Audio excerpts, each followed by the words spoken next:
Vous est-il déjà arrivé de ressentir une petite douleur, de vous sentir fatigué ou stressé et de ne pas y prêter attention? Cela peut sembler anodin sur le moment, mais ces signaux sont comme des messages importants que notre corps nous envoie pour nous dire « Hé, j'ai besoin que tu m'écoutes ». Bonjour, je suis Nadine Jokers et je te souhaite la bienvenue dans le podcast Respire, Ressens, Transforme. Inspirée par mes expériences en tant que thérapeute informée trauma et professeur de yoga, j'ai créé cet espace pour partager des solutions concrètes aux défis que nous rencontrons tous. Le stress, l'anxiété, la fatigue émotionnelle. Mon souhait est de t'offrir des outils simples et puissants pour t'aider à harmoniser ton énergie depuis chez toi et à créer la vie dont tu rêves, ici et maintenant. Ensemble, explorons les clés de la transformation intérieure et de la joie. Je t'invite à plonger dans ce voyage intérieur dès à présent. Belle écoute et à très bientôt. Hello! Aujourd'hui, nous allons explorer les signaux que notre corps nous envoie et découvrir comment les déchiffrer. Quels outils utiliser au quotidien pour limiter leurs impacts et comment s'en libérer. Nous apprendrons à nous reconnecter à nous-mêmes et à nos ressentis pour mieux prévenir les risques pour notre santé. Souvent, nous voyons notre corps comme un obstacle, mais en réalité, il est notre allié. Il nous communique des messages précieux pour nous aider à maintenir notre bien-être. En écoutant ces signaux, nous pouvons réellement diminuer les risques pour notre santé et vivre en meilleure harmonie avec nous-mêmes. Alors rejoignez-moi pour comprendre comment votre corps vous guide vers une vie plus équilibrée et plus sereine. Alors cet épisode va être un peu long, mais c'est un sujet qui est extrêmement important, je trouve, pour justement harmoniser son corps et éviter par la suite de tomber malade. C'est aussi une nouvelle formule que je fais dans tout ce que je propose dans les gratuités, c'est-à-dire qu'il y a donc l'épisode de podcast. Pour qu'il ne soit pas trop long, il y a une partie en fait que je supprime, mais que vous pouvez retrouver sur mon blog, donc avec des articles encore plus longs, avec encore plus d'informations. Et également les outils que j'offre, donc notamment dans cet épisode, vous allez pouvoir télécharger une fiche d'exploration pour travailler également sur ces points-là chez vous, tranquillement, à votre rythme. Donc n'hésitez pas à retrouver donc la version donc écrite sur mon blog. Et il y a également donc la version vidéo qui est disponible sur ma chaîne YouTube. Voilà, nous allons débuter donc avec l'importance de l'écoute du corps. Notre corps est donc extrêmement intelligent, ça, je pense que tout le monde le sait, et il est capable de nous prévenir bien avant qu'une maladie ou un problème sérieux ne se manifeste. Quand quelque chose ne va pas, que ce soit sur le plan physique, mental, émotionnel, notre corps nous envoie des signes. Et ça, je vous invite vraiment à vous connecter parce que avant que moi je tombe gravement malade, il y a maintenant 7 années, j'avais des signes pendant plusieurs années et petit à petit, je me rendais compte que ça empirait. Mais c'est pas pour autant que je me suis posée pour me demander qu'est-ce qui se passe en moi, pourquoi j'ai ça. Et aussi, je n'ai pas mis vraiment des choses en place réellement pour pouvoir justement éviter cela. Donc c'est vraiment un épisode qui me tient énormément à cœur, c'est de vous partager justement des outils que vous allez pouvoir retrouver plus tard dans l'épisode. Donc cela se manifeste et peut se traduire justement par des tensions par exemple dans le dos, des maux de tête, des troubles digestifs ou même un manque d'énergie. Ces signaux sont là pour nous avertir qu'un déséquilibre est en train de s'installer. Et si nous faisons attention à ces signes dès le départ, nous pouvons éviter que ces petits inconforts ne se transforment en problèmes plus graves. Malheureusement, tous un quotidien qui est très souvent très chargé. On ne se prend pas le temps justement de réfléchir à tous ces signes, à ce qu'on pourrait faire pour éviter que ça s'aggrave. Parce qu'on est tellement submergé par notre travail, notre vie de tous les jours. Si on a des enfants, forcément, on s'occupe en priorité de ses enfants. Et on a très souvent du mal à réussir à prendre du temps pour soi parce que y a déjà son propre auto-jugement. On se dit de quel droit on ose prendre du temps pour soi. Et malheureusement, on se met donc plein de freins pour parce qu'on pense justement que c'est égoïste. Et donc, on continue à courir après tout ce qu'on a à faire tout le temps. Et donc, on se dit souvent, hop, c'est rien, ça va passer, ou encore, j'ai pas le temps pour ça maintenant, et on verra ça plus tard. Mais en réalité, c'est justement à ces moments-là qu'il est important de s'arrêter, de prendre une pause, et d'écouter ce que notre corps essaye de nous dire. Parce qu'il fait pas ça pour s'amuser, il est vraiment là justement pour nous dire, attention, il y a quelque chose qui va pas. Et donc, écouter son corps, c'est lui offrir de l'attention, de l'amour, c'est lui permettre de retrouver son équilibre avant que la fatigue, le stress ou la douleur ne s'aggravent. Et c'est vraiment une façon de prendre soin de soi en profondeur et de prévenir des maladies ou des troubles futurs. Nous avons tous ce pouvoir de nous reconnecter à notre corps et de comprendre ce qu'il nous dit. Il faut juste réussir à se prendre ce temps-là, ne serait-ce que quelques minutes chaque jour. L'écoute des signaux corporels est un outil puissant pour rester en bonne santé et pour mieux vivre. Donc dans cet épisode, je vais vous accompagner pour découvrir comment repérer ces signaux, pourquoi il est si important de les écouter et comment les intégrer dans votre quotidien pour rester en harmonie avec vous-même. Les signaux du corps, que sont-ils ? Maintenant que nous comprenons l'importance de prêter attention à notre corps, il est essentiel de bien cerner ce que nous appelons les signaux du corps. Ces signaux sont les messages que notre corps nous envoie pour nous prévenir d'un déséquilibre.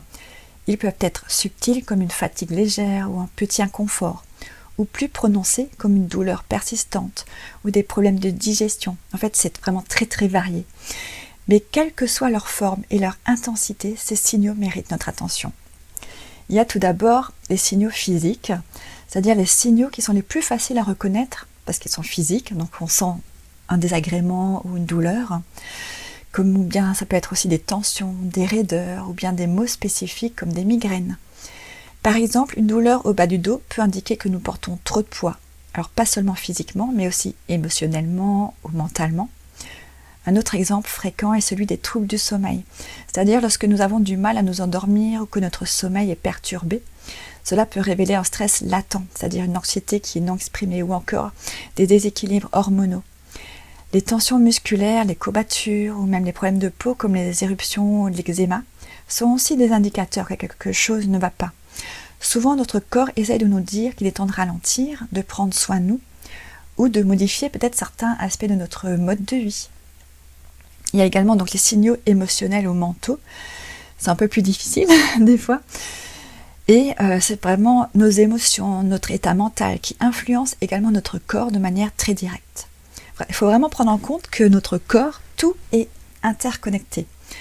Donc par exemple, si on vit des épisodes de stress ou d'anxiété qui peuvent se manifester donc par des tensions dans la nuque, dans les épaules ou encore par des douleurs dans l'estomac, les émotions refoulées comme la colère, la tristesse peuvent finir par s'inscrire dans le corps sous forme de tensions ou de maladies chroniques. Notre corps est également très sensible à nos pensées. Donc avez-vous déjà remarqué comment, après une journée difficile ou une période de doute, vous pouvez vous sentir complètement épuisé, même sans avoir fait beaucoup d'efforts physiques ? Le corps capte vraiment nos états mentaux, notre état émotionnel, et nous envoie des signaux pour nous alerter de ces déséquilibres. Il y a également des signaux subtils et également l'accumulation. C'est-à-dire qu'il est important de se rappeler que les signaux du corps ne sont pas toujours immédiats ou évidents. C'est-à-dire qu'ils peuvent se répercuter quelques jours après ou plusieurs semaines, plusieurs mois après. Donc des fois c'est intéressant lorsqu'on a justement des troubles, une maladie, de faire le lien avec des événements qu'on a pu vivre ou des signaux qu'on a pu vivre et ressentir il y a plusieurs semaines, des mois, voire même des années auparavant. Donc parfois il s'agit donc de sensations qui sont subtiles, qui s'accumulent donc au fil du temps, comme un petit mal de tête récurrent qui peut par exemple être lié à une mauvaise posture ou à une surcharge mentale. De même, une sensation de fatigue persistante peut être un signe de surmenage, un manque de sommeil ou de déséquilibres hormonaux. Tous ces signaux subtils peuvent être plus difficiles à repérer car nous avons souvent tendance à les ignorer ou à les attribuer à des causes mineures. Mais si nous ne les écoutons pas, ils peuvent s'intensifier avec le temps et se transformer en maladies plus sérieuses. C'est pourquoi il est essentiel de développer une sensibilité à ces petits déséquilibres avant qu'ils ne deviennent problématiques. Ensuite, il faudrait donc différencier les signaux passagers des alertes sérieuses. C'est-à-dire qu'il faut bien prendre en compte qu'il est aussi important d'apprendre à différencier les signaux passagers des signaux qui sont sérieux. C'est-à-dire tout le monde peut ressentir de la fatigue après une longue journée de travail. Mais si cette fatigue devient chronique et persiste même après une bonne nuit de sommeil, il est temps de se poser des questions. De la même manière, un mal de dos ponctuel après un effort physique intense peut être tout à fait normal, mais une douleur persistante qui dure plusieurs semaines mérite vraiment d'être écoutée et investiguée. L'idée ici n'est pas de paniquer à chaque petit signe, mais plutôt de devenir en fait plus conscient des signaux que nous envoie notre corps et d'adopter une attitude de curiosité, de bienveillance à leur égard. L'impact de l'ignorance des signaux. Nous avons parlé des différents signaux que notre corps nous envoie. Mais que se passe-t-il si nous choisissons de les ignorer ? Dans nos vies souvent trépidantes, il est facile de repousser ou de minimiser ces signaux corporels. Pourtant, les conséquences de cette ignorance peuvent être bien plus importantes que nous ne le pensons. Dans ce chapitre, nous allons explorer pourquoi il est risqué d'ignorer les messages de notre corps et les effets à long terme que cela peut engendrer. Un des premiers impacts de l'ignorance des signaux corporels est l'accumulation du stress. Lorsque nous ne prenons pas en compte les signaux de fatigue ou de tension, nous nous exposons à une surcharge progressive. Le corps continue de fonctionner sous pression, ce qui active de manière excessive notre système nerveux. À long terme, cela conduit souvent à de la fatigue chronique, une condition où nous nous sentons constamment épuisés même après du repos. Cette accumulation de stress peut également affecter notre santé mentale. L'anxiété, les troubles de sommeil, voire la dépression peuvent émerger lorsqu'on ignore les besoins de repos de notre corps. Le corps a une capacité étonnante à s'adapter, mais cette capacité a ses limites. Lorsque nous ignorons ces limites, nous risquons de nous épuiser complètement. Ce qui commence souvent par de petits signaux anodins, tels une légère tension musculaire, une digestion difficile ou un manque d'énergie, peut s'aggraver si nous ne prêtons pas attention. Les petits maux ignorés se transforment avec le temps en douleurs chroniques ou en maladies. Prenons l'exemple du mal de dos. Une légère gêne peut devenir une inflammation persistante si nous continuons à solliciter notre corps sans correction ou repos adéquat. En ignorant les petits signaux, nous forçons notre corps à compenser. Le résultat, le corps adopte des mécanismes de défense pour continuer à fonctionner, mais cela peut entraîner des déséquilibres plus profonds, par exemple en surmenant d'autres parties du corps, en affaiblissant notre système immunitaire ou encore en déminéralisant tout notre organisme. L'ignorance prolongée des signaux corporels peut également conduire à ce qu'on appelle le burn-out. Le burn-out ou épuisement professionnel est souvent associé à une accumulation de stress non traité, c'est-à-dire les personnes continuent à ignorer leur fatigue ou leur douleur et peuvent finalement se retrouver dans un état de profonde fatigue mentale et physique, et avec une sensation de perte totale d'énergie et d'enthousiasme. Le corps finit par lâcher. C'est comme si le corps disait « puisque tu ne veux pas m'écouter, je vais t'obliger à le faire ». Cela se manifeste parfois par des symptômes forts comme des maux de tête, des douleurs musculaires généralisées, des troubles de la digestion ou même des maladies auto-immunes. Ces signaux puissants sont ultimatums que notre corps utilise pour nous obliger à ralentir. Un autre impact important de l'ignorance des signaux corporels est le développement de maladies chroniques, comme les maladies cardiaques, l'hypertension, le diabète, et bien d'autres troubles peuvent être exacerbés, voire déclenchés par des années de négligence de notre corps. Lorsque nous vivons dans un état de stress prolongé ou de déséquilibre, notre système immunitaire s'affaiblit, ce qui nous rend plus vulnérables aux infections et aux maladies. Par exemple, le stress prolongé a un impact direct sur le système cardiovasculaire, augmentant la pression artérielle et le risque de crise cardiaque. De même, l'ignorance des signaux digestifs comme les brûlures d'estomac ou les ballonnements peut conduire à des troubles plus graves, comme des ulcères ou des inflammations intestinales chroniques. Donc la bonne nouvelle, heureusement il y en a, c'est qu'il est toujours possible de revenir à une écoute attentive de son corps avant que ces conséquences graves ne se manifestent. Lorsque nous prenons conscience de ces signaux et que nous agissons, même tardivement, nous pouvons freiner cette spirale descendante. Il s'agit de réapprendre à écouter son corps, à comprendre ce qu'il nous dit et à répondre avec bienveillance. La clé est de ne pas attendre que le corps crie pour l'écouter. Lorsque nous réapprenons à reconnaître et à répondre à ces petits signaux, nous évitons bien souvent les grandes crises. Cela signifie parfois de simples ajustements dans notre quotidien, dans notre alimentation, notre mode de vie. S'accorder par exemple plus de repos, bouger plus régulièrement, manger plus sainement ou simplement prendre du temps pour soi. Tous ces petits changements en fait peuvent avoir des effets profonds sur notre santé à long terme. Je tiens quand même à préciser une chose liée justement à ce que j'entendais souvent par les gens qui venaient me consulter au cabinet. C'est bien justement d'écouter son corps, de commencer à modifier justement son mode de vie pour justement aller dans le sens d'une amélioration de notre état de santé pour faire diminuer donc, ces signaux et les faire disparaître. Mais cela c'est toujours la même chose qui revient. Ça se fait pas en une journée ou en une semaine ou en un mois. Ce sont des choses qui se font sur des mois, voire même des années, suivant depuis combien de temps on reçoit ces signaux. Alors, les signaux liés aux émotions et au mental. Nos émotions et notre état mental ont une influence considérable sur notre corps. Souvent, nous avons tendance à séparer ce qui est de l'ordre de l'émotionnel et du physique, mais en réalité ils sont intimement liés.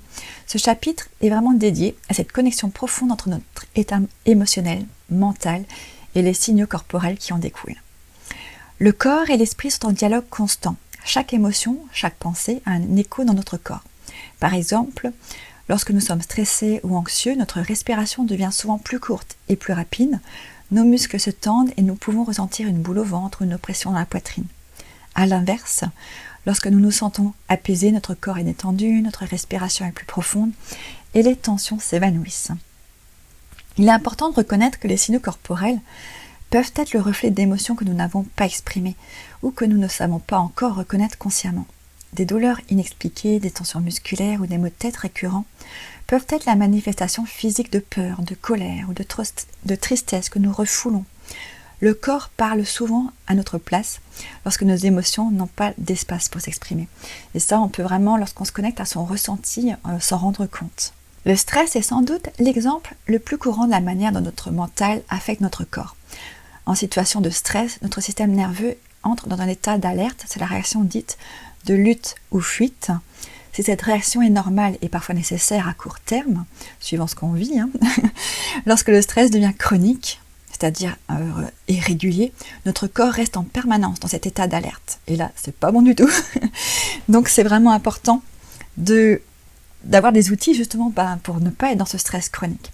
Donc les effets peuvent être nombreux, comme les troubles digestifs, les tensions musculaires, les problèmes de sommeil, la baisse de l'immunité, parce que, comme je le disais, ça travaille énormément sur justement notre système immunitaire, sur notre déminéralisation du corps, donc ça joue vraiment sur plein de choses. Donc le corps, comme il est constamment sous tension, il finit par s'épuiser. Et cela peut déboucher sur les troubles plus graves comme l'hypertension, les maladies inflammatoires et les déséquilibres hormonaux. Donc vous pouvez voir un peu le style de maladie, c'est un peu toujours les mêmes qui reviennent. Mais voilà, donc il y a vraiment pour moi c'est tellement intéressant d'écouter justement ces signaux pour éviter toutes ces maladies, parce que c'est quand même des choses qu'on entend très souvent. Donc par ailleurs, l'anxiété, qui est souvent donc une réponse mentale au stress, a également un impact direct sur le corps. Elle peut se traduire par des palpitations cardiaques, des tremblements, une transpiration excessive ou des sensations de vertige. Et ces signaux ne sont pas à prendre à la légère, car ils nous indiquent vraiment que le corps lutte pour maintenir un certain équilibre face à une surcharge mentale. Donc les émotions que nous refoulons peuvent aussi laisser une empreinte durable sur notre corps. Lorsque nous ne laissons pas nos émotions s'exprimer, parce qu'on a justement cette tendance à vouloir ne pas montrer ce qu'on ressent, parce que par notre éducation, on nous a dit que c'était pas bien, de soit dire les choses qu'on ressent, soit de le montrer physiquement, par exemple par des tremblements. Je ne sais pas si vous avez déjà vécu ça. Moi j'ai déjà vécu plusieurs fois justement mon corps, en fait ça se fait tout seul. Par l'émotion, il se met simplement à trembler. Et personnellement, moi j'ai plus aucun moyen de l'arrêter, je le laisse faire. Et aujourd'hui j'ai enfin compris pourquoi. Parce que c'est une réaction tout à fait normale, on peut justement le vérifier auprès des animaux qui ont justement cette faculté de se décharger émotionnellement grâce à ces tremblements. Et donc, on va prendre un exemple, donc une colère non exprimée peut se transformer justement en douleur dans les épaules, dans la mâchoire, dans le cou. Et la tristesse non libérée, par exemple, quant à elle va plutôt provoquer donc une sensation de lourdeur dans la poitrine, des troubles respiratoires. Et donc, il est important de comprendre que ces manifestations physiques ne sont pas dans notre tête. Elles sont bien réelles et elles doivent être prises au sérieux. L'émotion refoulée s'imprime dans le corps et peut parfois y rester pendant des années si elle n'est pas libérée. Donc imaginez que déjà au moment de la conception, lorsqu'on est dans le ventre de notre mère, on ressent déjà tout ce qu'elle-même elle ressent, tout ce qui est négatif, ses colères, ses traumatismes qu'elle vit également. Tout cela s'imprime en nous, donc sur notre plan physique, mental, émotionnel, mais également énergétique, parce qu'on est fait tous d'énergie. Et donc, ce sont des points vraiment pour moi très importants et sur lesquels je travaille depuis déjà de nombreuses années. Et souvent, moi je le dis souvent donc à mes élèves ou aux personnes qui viennent me consulter en séance individuelle, à la maison. Donc c'est bien lorsqu'on est en séance, on le fait sur place, parce que dans mes séances, on bouge, on crie, on tape. Mais à la maison, très souvent, on nous a appris justement à pas montrer ce qu'on ressent, ou on n'ose pas non plus le faire devant les autres.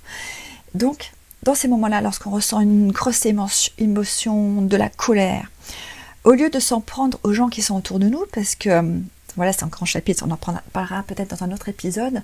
L'idée là, c'est vraiment aller quelque part. Si c'est au travail, allez peut-être dans les toilettes.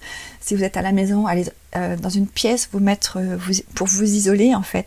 Et si vous avez des coussins, prenez un coussin et tapez-le contre le mur ou contre le lit. Si vous êtes au travail, prenez peut-être ces fameuses boules anti-stress qu'on peut écraser et défoulez-vous dessus, parce qu'en fait on a besoin de décharger ces émotions pour qu'elles ne se stockent pas en nous.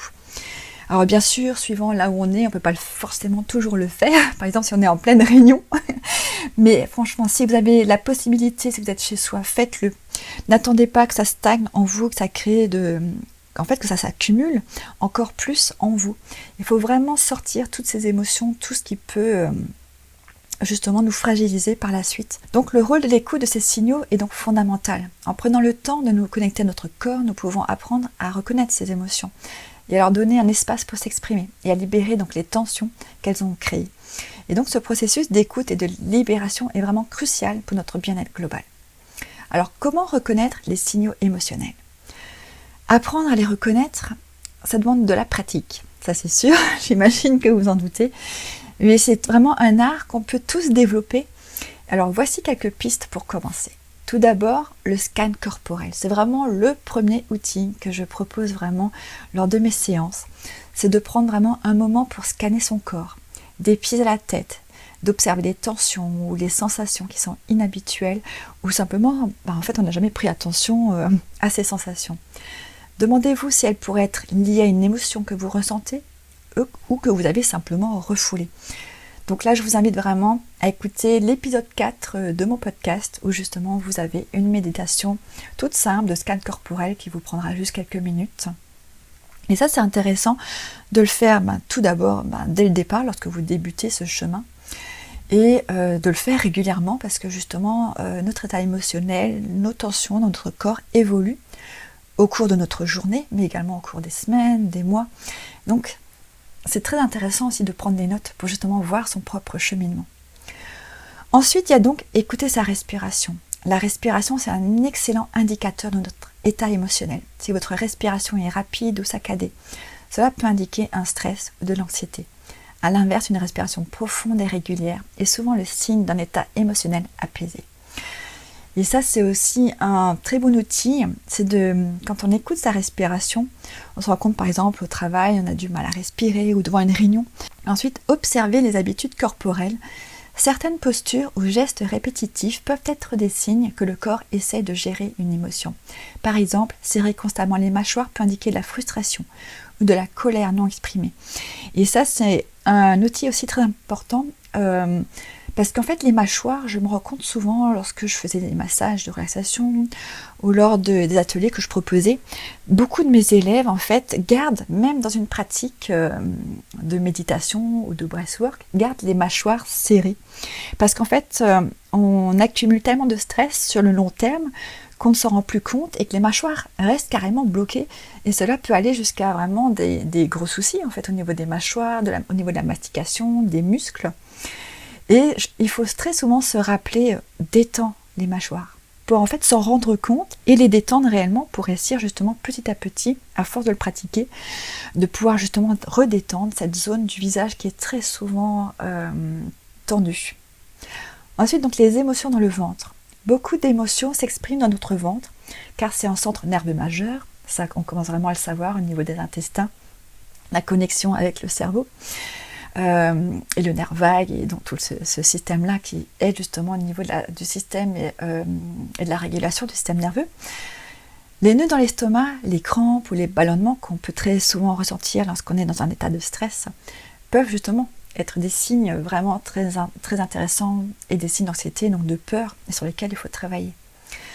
Donc la bonne nouvelle, heureusement il y en a toujours une, c'est qu'il est tout à fait possible de libérer ces émotions accumulées dans le corps. Donc les pratiques comme la respiration consciente, la méditation, le mouvement conscient ou encore les tremblements conscients permettent justement d'évacuer toutes ces tensions émotionnelles. Et en créant un espace pour que nos émotions puissent s'exprimer, nous évitons justement qu'elles s'accumulent, deviennent source de malaise ou de maladie. C'est pour ça que je le dis tout le temps, toutes les personnes qui me consultent doivent la connaître par cœur. c'est prenez des coussins chez vous et exprimez-vous. Tapez sur votre lit avec ces coussins, criez, pleurez. Peu importe l'émotion, laissez faire ce qui doit être. C'est-à-dire que à partir de moment, vous pouvez. Alors moi, j'aime beaucoup utiliser en fait une musique assez forte, assez, on va dire challengeante, qui demande vraiment un peu. Oui, on va dire le style en fait de musique un peu comme pop, musique, mais vraiment très très rythmé. Vous prenez vos coussins et vous tapez sur votre lit. Bon, c'est mieux de le faire si vous n'avez pas de voisin, c'est plus facile. Mais même, essayez quand même de le faire, quitte à mettre le coussin contre votre bouche pour cacher un peu les cris si vous avez besoin de crier. Mais en fait, au début, on se sent un peu gêné, puis on continue à taper, on tape. Et puis en fait, petit à petit, vous allez sentir que votre corps va s'exprimer tout seul, ça va se faire tout seul. Et laissez faire. Et je sais que très souvent, dans des séances de Reiki ou de breathwork, je ressens en fait les personnes qui ont, en fait, vous avez du mal en fait en grande majorité à vous lâcher, à oser en fait lâcher ce qui est à libérer en fait. Mais il faut réussir à justement ne plus être dans ce jugement, cet auto-jugement. Je ne suis pas là, ou les autres thérapeutes ne sont pas là pour vous juger ou pour vous regarder.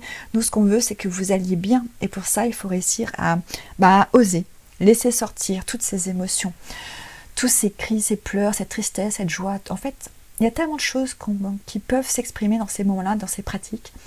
Il ne faut juste pas se bloquer parce que justement, on s'auto-juge. Parce que là, sinon, vous n'arriverez pas à sortir de là.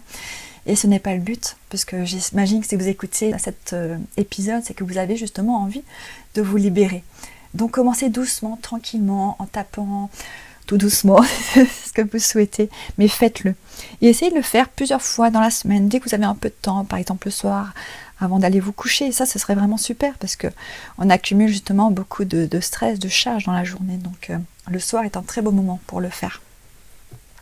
Donc la clé est de justement de ne pas fuir ou de réprimer ses émotions, mais au contraire de les accueillir avec bienveillance. Et en prêtant attention à ces signaux, nous prenons soin de notre santé mentale, physique, énergétique, et de manière préventive et durable. Alors, comment développer l'écoute de son corps au quotidien ? Maintenant que nous avons vu donc l'importance des signaux du corps, qu'ils soient physiques, émotionnels, mentaux, il est temps de parler des moyens concrets pour développer cette écoute attentive au quotidien.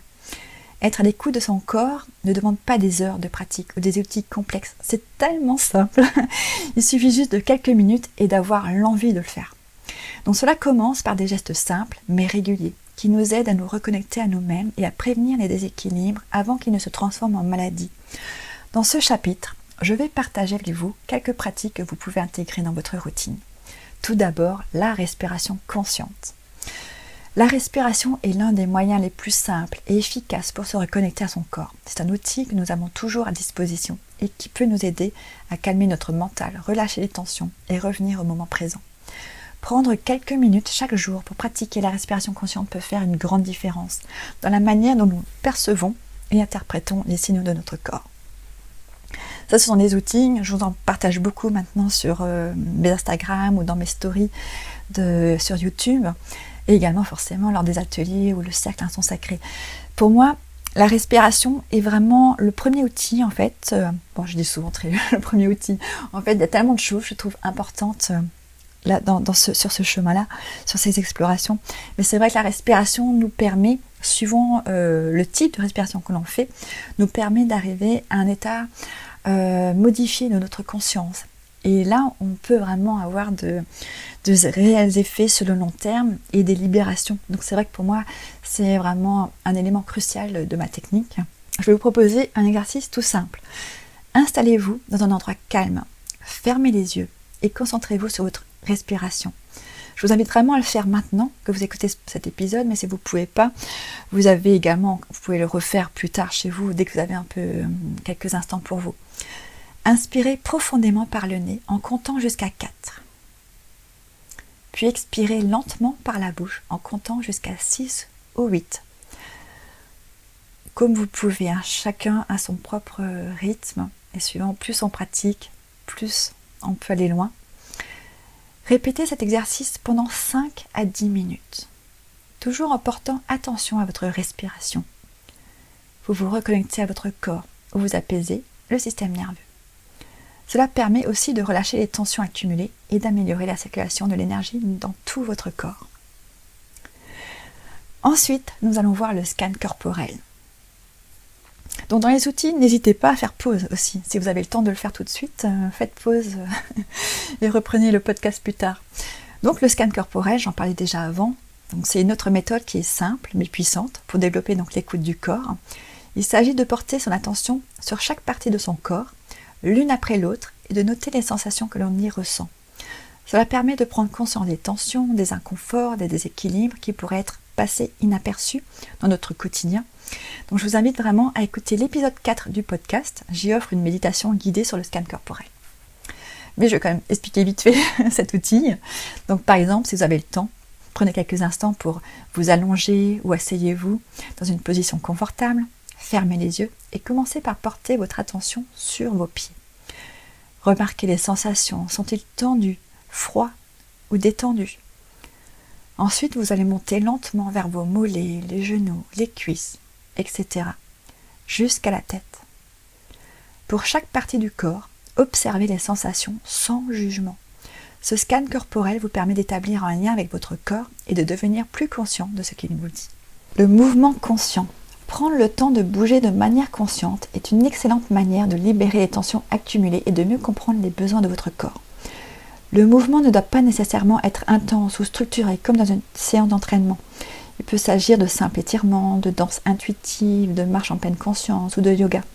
Dans les cercles instants sacrés et dans l'accompagnement RRT, je vous propose vraiment des mouvements qui sont intuitifs. Des séances de yoga RRT, c'est-à-dire qui sont inspirées par la technique de yoga sans dégâts, de Gasquet, de yin yoga et de méditation sur son ressenti. C'est ce que je propose vraiment, des outils que j'ai mis au point au fur et à mesure. Et c'est vraiment un outil que je trouve fabuleux. Et personnellement, cette pratique douce de yoga m'aide énormément dans mon quotidien pour soulager mon stress, mais également me sentir mieux dans mon corps, à délier les nœuds, les tensions. J'ai notamment réussi à faire disparaître, par exemple, j'avais une hernie discale pendant des années.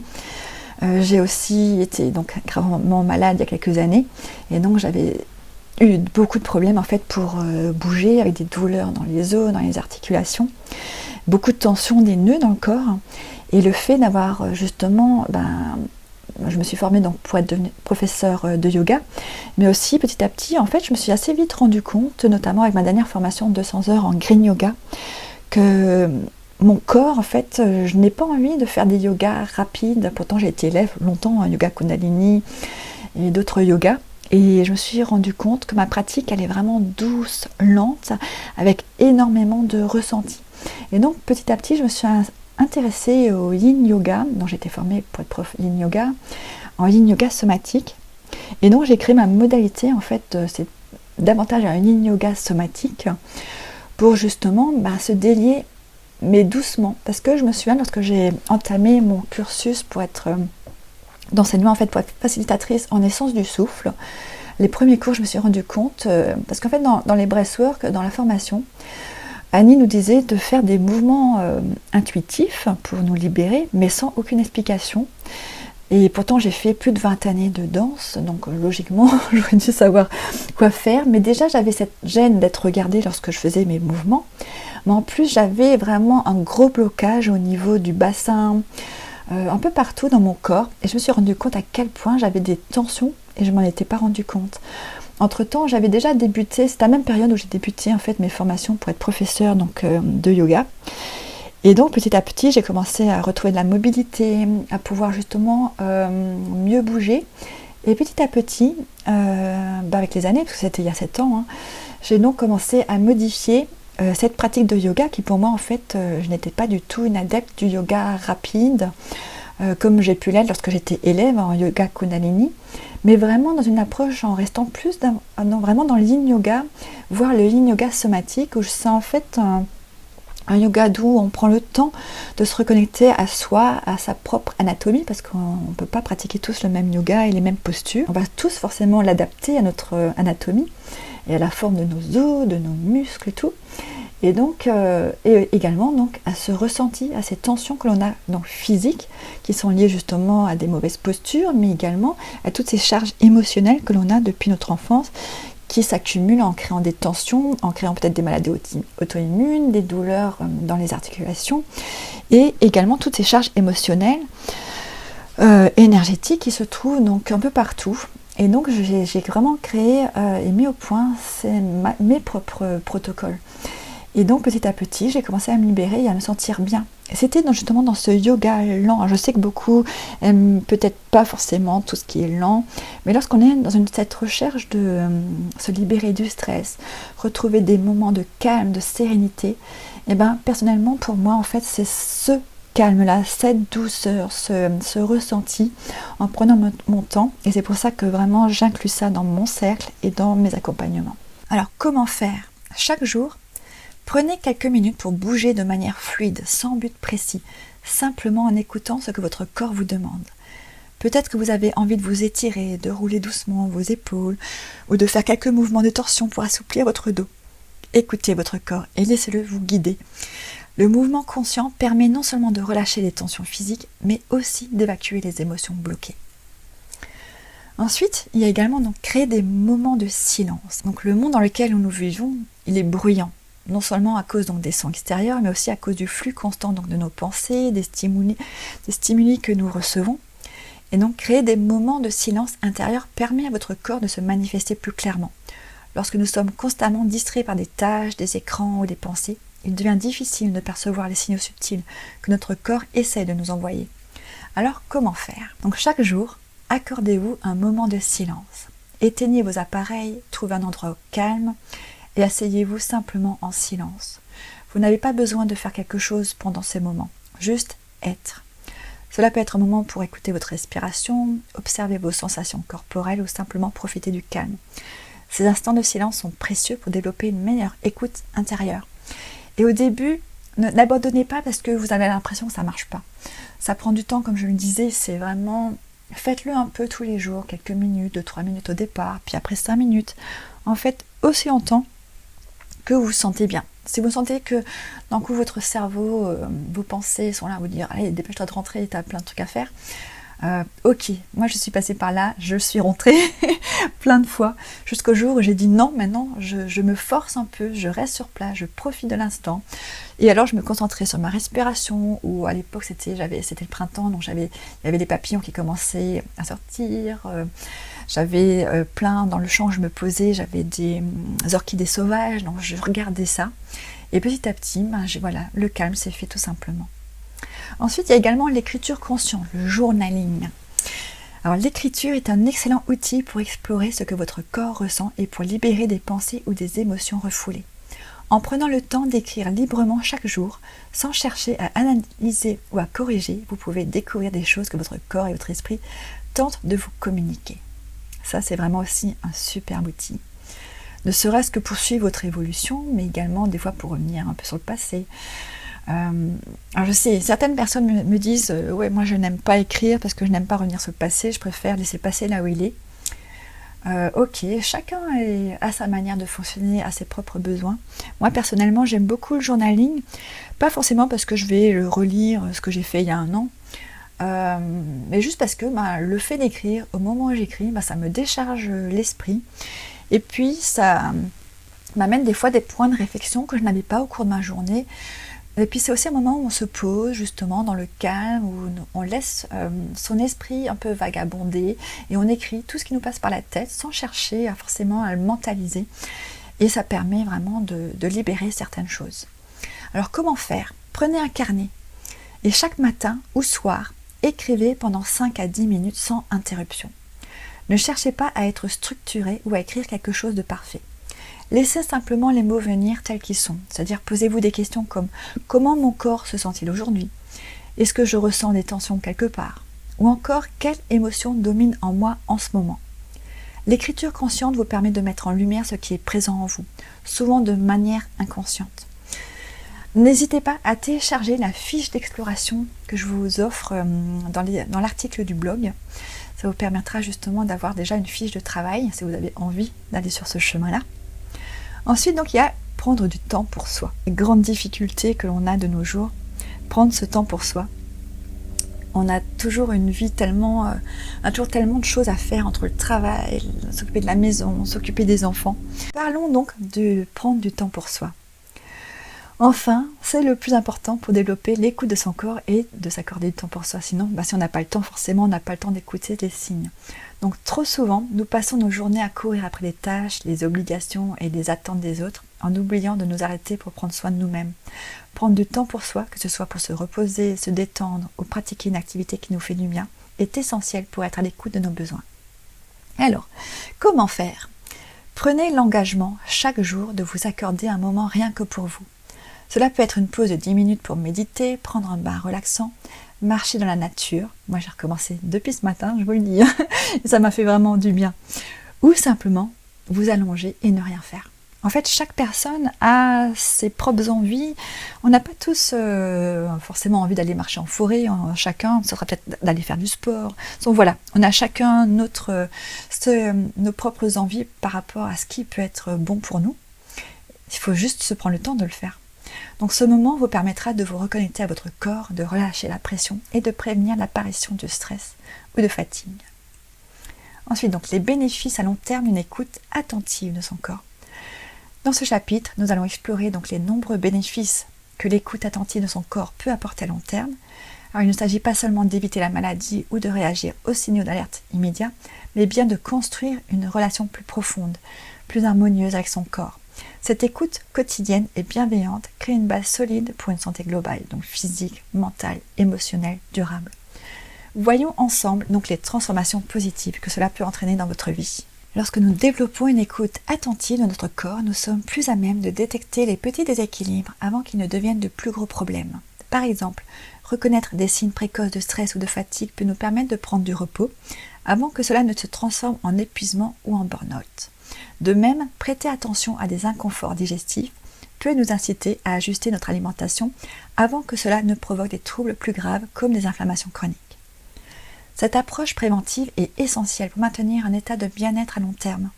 En écoutant les signaux du corps et en ajustant notre mode de vie en conséquence, nous pouvons éviter de nombreuses maladies chroniques liées au stress, à une mauvaise alimentation ou à un déséquilibre général. En étant attentifs au message de notre corps, nous devenons également plus conscients de notre état émotionnel. Nous apprenons à identifier les moments où le stress monte, où l'anxiété s'installe, où une émotion non exprimée commence à s'accumuler. Cette conscience accrue nous permet d'agir avant que ces émotions ne se transforment en tension physique ou en souffrance mentale. À long terme, cette écoute nous aide à mieux gérer notre stress. Nous devenons plus résilients face aux défis du quotidien car nous avons appris à détecter et à relâcher les tensions avant qu'elles ne s'enracinent. Cela favorise un équilibre émotionnel durable et une sensation générale de sérénité.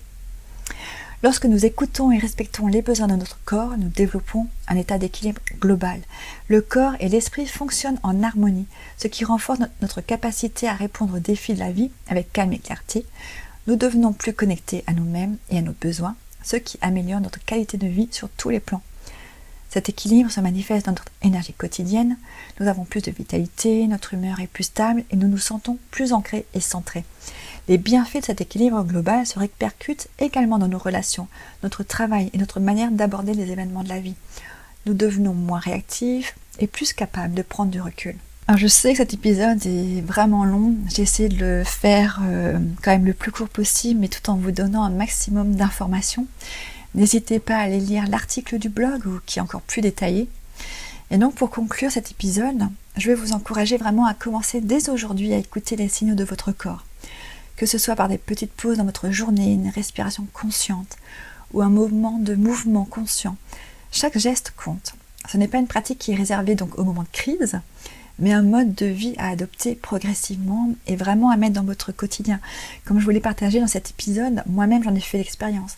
Lorsque je ne pratique pas plusieurs fois par semaine, voilà, mon corps reprend le dessus, mes charges, certaines charges qui sont toujours là, prennent le dessus et en fait que voilà, j'ai fini par me sentir mal et être épuisée cette semaine.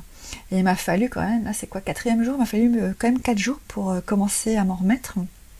Donc pour vous dire à quel point c'est important de faire des pauses et de ne pas attendre qu'on soit de nouveau submergé par notre quotidien pour le faire. Et donc votre corps a tant à vous dire. Et en prenant le temps d'écouter, vous vous offrez le cadeau d'une vie plus riche, plus connectée et plus épanouie. N'oubliez pas que vous êtes votre meilleur guide et que la clé du bien-être se trouve déjà en vous. Et c'est vrai que lorsqu'on fait toutes ces pratiques, tous ces rituels, ça apporte énormément de bien.